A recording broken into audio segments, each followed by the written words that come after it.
जिन्नों का धोखा। एक समय की बात है, एक शहर में एक कुली था। वह कुली बहुत पढ़ा लिखा था और उसने जीवन भर शादी ना करने की कसम खाई थी। एक दिन वह दिन भर अपनी बड़ी सी माल ढोने की टोकरी के साथ सड़क के किनारे खड़ा होकर किसी ग्राहक के आने का इंतजार कर रहा था। तभी उसने जो देखा उसे देखकर हैरानी से उसकी आंखें फटी की फटी रह गईं। उसके सामने एक बहुत खूबसूरत प्रतिष्ठित महिला खड़ी थी। उसने सिल्क की ओढ़नी ओढ़ रखी थी। खूबसूरत ओढ़नी पर सोने और जरी की कढ़ाई की गई थी।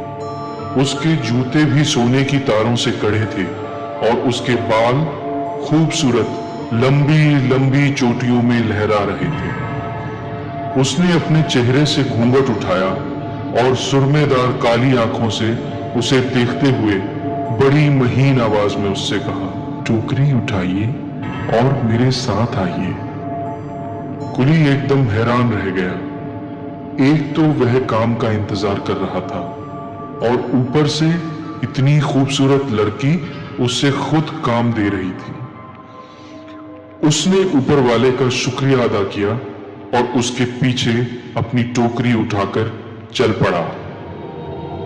वह उसके पीछे तब तक चलता रहा जब तक वह एक घर के दरवाजे पर जाकर रुक नहीं गई। उसने दरवाजा धीरे से खटखटाया। उसी पल में एक बूढ़ा आदमी घर से बाहर आया। उसने बूढ़े व्यक्ति को सोने का एक सिक्का दिया और उससे थोड़ा जैतून का तेल लाने को कहा। वह तेल लेकर उसने सावधानी से टोकरी में रखा और बोझ ढोने वाले से कहा कि टोकरी उठाओ और मेरे साथ चलो। कुली ने फिर ऊपर वाले का शुक्रिया अदा करते हुए कहा, ऊपर वाले, मुझे लगता है जैसे आज मेरी सारी इच्छाएं पूरी हो जाएंगी। उसने टोकरी उठाई और उस लड़की के पीछे चल दिया। अब वह एक फल वाले के पास रुकी और फल वाले से कुछ शामी सेब, ओस्मानी बेल, आड़ू, नील नदी के पास उगने वाले खीरे, इजिप्ट के नींबू और कुछ सुल्तानी संतरे खरीदे। इसके साथ ही कुछ 4-5 किस्म के फल और खरीदे गए। इन सब फलों को बड़ी सावधानी से टोकरी में सेट किया गया। इसके बाद वह एक कसाई की दुकान पर गई और उससे कुछ आधा सेर यानी 10 पाउंड गोश्त खरीदा। उसको केले के पत्ते में बांधकर एक टोकरी में रख दिया गया। फिर उसने कुछ सूखे मेवे, मिठाई और कई प्रकार की सब्जियां खरीदी। टोकरी का बोझ काफी बढ़ गया था, पर उस कुली को पूरी उम्मीद थी कि उसे इस मेहनत की अच्छी कीमत मिलेगी। वह मजाक में धीरे से बोला, आप मुझे पहले बता देती, इतना सामान है तो मैं कोई ऊंट या घोड़ा ले आया होता ताकि ये सामान साथ में आराम से जा सके। वह लड़की हंसी और उसकी गर्दन पर पीछे से हल्का सा तमाचा लगाते हुए बोली, चलते रहो और जब जरूरत हो बस तभी बात करो। कहीं ऐसा ना हो तुम्हें कोई मजदूरी ना मिले। फिर वह एक इत्र वाले के पास रुकी और उससे 10 प्रकार का इत्र खरीदा। उसने अलेक्जेंड्रिया की खुशबू वाली मोमबत्तियां, उसके बाद 2 मीठी रोटियां, इत्र छिड़कने की बोतल, पुरुषों के इत्र की अगरबत्ती का बंडल, मुसब्बर लकड़ी और कस्तूरी का एक टुकड़ा भी खरीदा। वह सामान खरीदती रही और कुली उसके पीछे पीछे चलता रहा। ऐसा लगा कि उसने लगभग सारा बाजार खरीद लिया है। उस कुली के सर पे जैसे धरती भर का बोझ हो गया था, पर उस कुली के पास उस लड़की की बात मानने के सिवा चारा भी क्या था। अंत में वह एक बहुत बड़ी हवेली के बाहर पहुंची, जहां बाहर बहुत बड़ा दालान था। बहुत खूबसूरत खंभों से हवेली की शान में 4 चांद लग रहे थे। हवेली के गेट पर सुनहरे और लाल रंग के पत्तों से खूबसूरत डिजाइन बनाया गया था। वह दरवाजे पर रुकी और ओढ़नी में से अपना चेहरा थोड़ा निकालकर धीरे से दरवाजा खटखटाया। कुली उसकी सुंदरता देखकर चकित था। वह अभी उसकी सुंदरता के बारे में सोच ही रहा था कि तभी दरवाजे पर बनी पत्तियां हिली और दरवाजा खुल गया। दरवाजा खुल गया और उसे खोलने वाली एक और लंबी खूबसूरत लड़की थी। बला की खूबसूरत, शानदार। उसका चेहरा जैसे ऊपर वाले ने खुद गढ़ा था। चांद की तरह चमकता गोरा माथा, बिल्ली आंखें, शायद ही इससे ज्यादा खूबसूरत उसने दुनिया में कुछ देखा हो। कुली के साथ आई लड़की ने दूसरी लड़की से कहा कि कृपया इसे अंदर ले जाएं और इसे इसके बोझ से मुक्ति दिलाएं। वे तीनों अंदर गए और एक बड़े हॉल में पहुंचे। शानदार बड़े हॉल में खूबसूरत फव्वारे थे। वह चारों ओर नक्काशीदार खिड़कियों और गलियारों से घिरा था। लाल सैटिन के महीन पर्दे हवा में लहरा रहे थे। अंदर एक और खूबसूरत हूर जैसी लड़की रेशम के सोफे पर बैठी थी, जिसकी आंखें बिल्कुल धनुष की तरह तराशी लग रही थी। उससे भीनी भीनी इत्र की खुशबू आ रही थी। इतनी खूबसूरती एक साथ देखकर उसे लगा कि जैसे वो कोई सपना देख रहा है। सोफे पर बैठी खूबसूरत लड़की बड़ी नजाकत से सोफे से उठी और महीन लहजे में बोली, बहनों, आप कृपा कर अंदर जाओ और ये सारा सामान इस कुली से लेकर अपनी अपनी जगह रख दो। उस कुली से सामान लेकर अपनी अपनी जगह लगा दिया गया और उसे 2 सोने के सिक्के देकर जाने को कहा गया। पर वह कुली स्तब्ध खड़ा था। वह शायद इस सपने को थोड़ी और देर जीना चाहता था। चारों तरफ ऐशो आराम का सामान लगा था। हर तरह की शराब वहां सजी हुई थी। उसे वहां रुका देख वह लड़की फिर अपनी बहनों से बोली, इसे सोने का एक और सिक्का दो और जाने को कहो। वह बोला, नहीं, यह 2 सोने के सिक्के भी मेरी मजदूरी से कहीं ज्यादा हैं। मैं तो बस इस बात से परेशान हूं कि आप तीनों यहां अकेली कैसे रहती हैं। क्या आपको नहीं लगता कि घर में एक आदमी भी होना चाहिए जो आपकी रक्षा कर सके? और 3 तो वैसे भी अच्छा अंक नहीं है। आपको यहां एक और व्यक्ति चाहिए जो मेरे जैसा पढ़ा लिखा हो, तो हम यहां 3 से 4 हो जाएंगे। वह लड़की बोली कि आज तक ऊपर वाले ने हमारी हिफाजत बहुत अच्छे से की है, पर आज तुम यहां तक आए हो और हमसे पहली बार किसी ने ऐसी बात कही है। हम इसे ऊपर वाले की मर्जी समझती हैं और तुम्हें यहां रहने की इजाजत देती हैं। कुली खुशी से झूम उठा। उसने जमीन पर झुककर फर्श को चूमा और बोला कि आप सबकी ओर आने वाली सब मुसीबतों को मैं खुद पर ले लूंगा। कुली की बात सुनकर वे बोली, आइए आप बैठिए, पर हमारे साथ रहने की एक शर्त है कि जिस बात से आपका मतलब नहीं होगा, आप उस बारे में कुछ नहीं बोलेंगे। उसने हंस के हाँ में सिर हिलाया और इस खुशी में वे सब बहुत देर तक जश्न मनाते रहे, झूमते गाते रहे। गहरी रात को अचानक उनके दरवाजे पर एक दस्तक सुनाई दी। उसमें से एक लड़की ने जाकर दरवाजा खोला और देखा दरवाजे पर 3 फारसी कलंदर आए थे।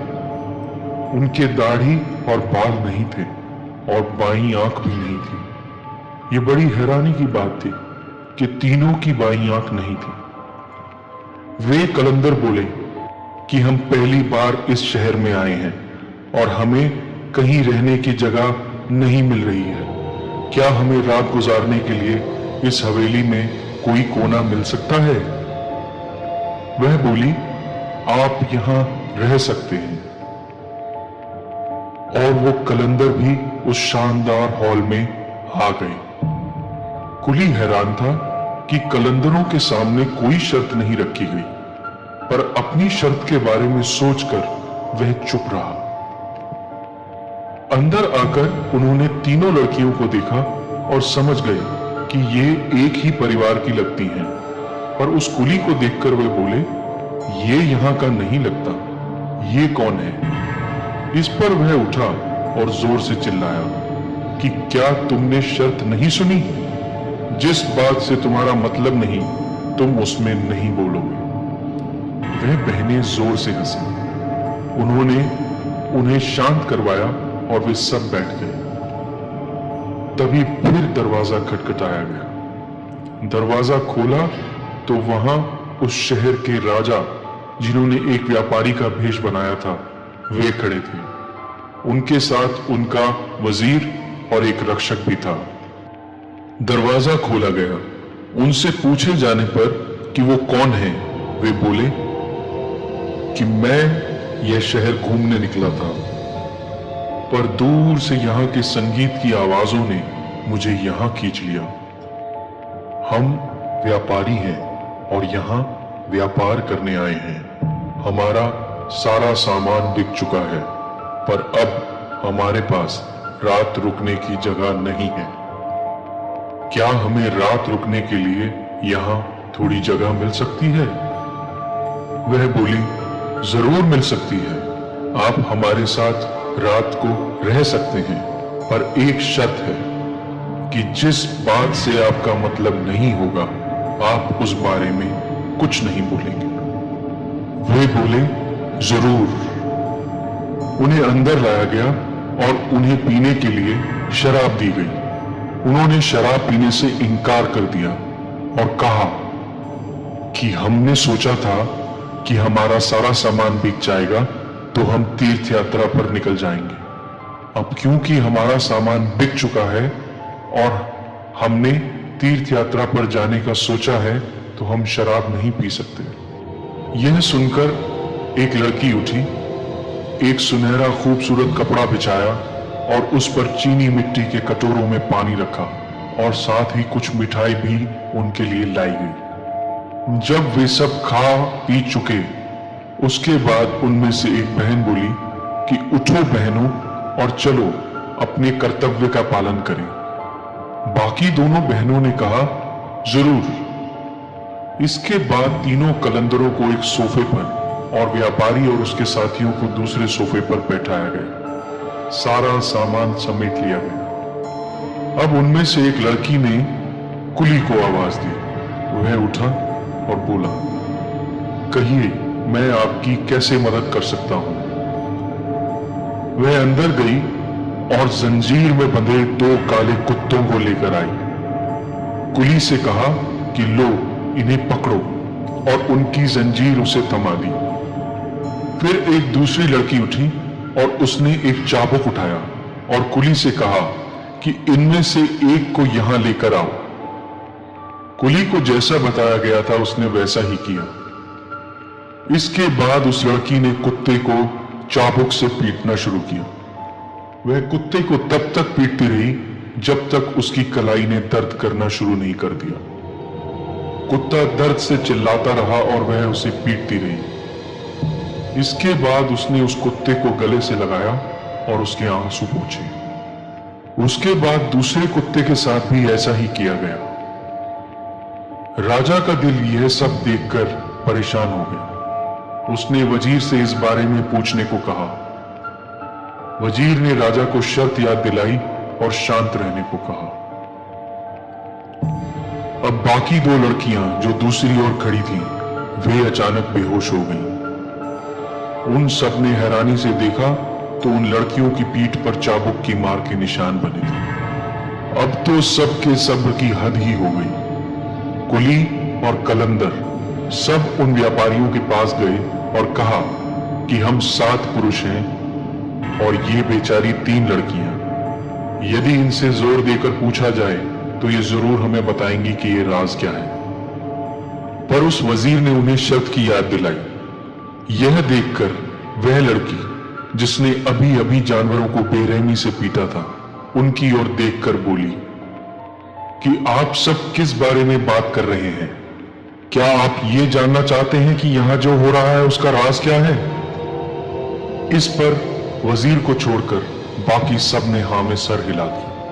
वह बोली, हे ऊपर वाले, हमने क्या गलत किया? इन्हें रात को ठहरने की जगह चाहिए थी, हमने दी। इन्हें अच्छा खाना दिया, पर इन्हें इनकी शर्त याद नहीं रही। इसके बाद उसने फर्श पर 3 बार खटखटाया और बोली, जल्दी आओ। तभी एक अलमारी का दरवाजा खुला और वहां से 7 काले लंबे साए बड़ी बड़ी 7 तलवारें लेकर हाजिर हुए और बोले, हुक्म दें, क्या हम इन 7 की गर्दन उतार दें? इस पर कुली चिल्लाया, कृपया मुझे माफ करें। इन सब के आने से पहले सब कितना अच्छा था। मुझे इनकी गलतियों की सजा मत दें। उसकी बात अनसुनी करते हुए वह लड़की राजा की ओर देखकर चिल्लाई, तुम इतनी देर से यहां पर हो, पर तुम क्या समझते हो? मैं जानती नहीं, तुम कोई व्यापारी नहीं हो। इस पर राजा ने वजीर को कहा, इससे पहले हमारी गर्दन काट ली जाए, तुम इन्हें हमारी असली पहचान बताओ। वजीर ने उन्हें राजा की असली पहचान बताई, पर उसकी पहचान जानने के बाद भी उसे कुछ खास फर्क नहीं पड़ा। वह कलंदरों की ओर मुड़ी और बोली, अपनी असली पहचान बताओ। क्या तुम तीनों भाई हो? और तुम तीनों की बाईं आंख ही क्यों नहीं है? वे सब बोले, हमें माफ करें, हम तो बस विदेश से आए फकीर हैं और ये बाईं आंख जाना एक दुर्घटना ही थी। यह सुनकर वे जोर से हंसने लगी। 7 उन्हें बड़ी हैरानी से देख रहे थे। थोड़ी देर बाद व्यापारियों और कुली ने देखा कि कलंदरों ने भी हंसना शुरू कर दिया। वह बेहोश हुई 2 बहनें उठी और उन्होंने भी तेज तेज ठहाके लगाने शुरू कर दिए। उन 6 लोगों की हंसी बड़ी डरावनी हो गई थी। थोड़ी ही देर में उनका रूप पूरा बदल गया। उनका कद पेड़ जैसा लंबा और चेहरे शैतानी चेहरों में तब्दील हो गए। उन्होंने हाथ का इशारा किया और तलवार लिए वो काले साए गायब हो गए। डर के मारे वह कुली और व्यापारी बने राजा, वजीर और उसका रक्षक बेहोश हो गए। इसके बाद वे 6 मिलकर उन चारों को धीरे धीरे खा गए। वे 6 और कोई नहीं पर अफरीत नाम के जिन थे, जो रोज किसी ना किसी को अपना शिकार बनाते थे। अगली सुबह उस हवेली के दरवाजे से 6 लोग निकले, राजा, वजीर, रक्षक और 3 कलंदर। राजा उन कलंदर को अपना मेहमान बनाकर अपने महल में ले गया।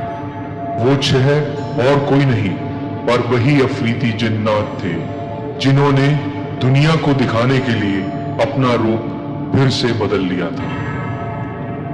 वे जिन्नात आज भी उस महल में रहते हैं और वहां से जो गुजरता है वह उसका आखिरी सफर होता है।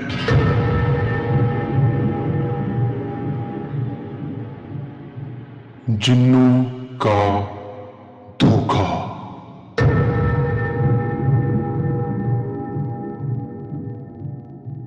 कमेंट बॉक्स में बताइए कि आपको यह कहानी कैसी लगी।